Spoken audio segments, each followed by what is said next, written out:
Tėvo žiema.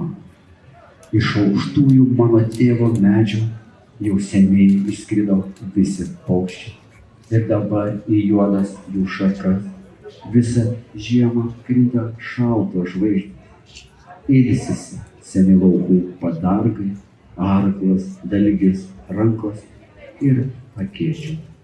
Rodos, kad jau nebėra kuriai, rodos, kad nebėra jau kuo stebėti. Sunkus jo gyvenimo stebuklai neįrėminti, neaprašyti liko. Kas įrėmins vandenį ar žolę, aprašys pavasarį ar žiemą. Kai gerai įsiklausai, tai naktį iš netolimo kartelio girdis, kaip giliai ir sunkiai atsidūsta persenas ištikimo žalmarį. Viskas sutelpa į vieną mintį.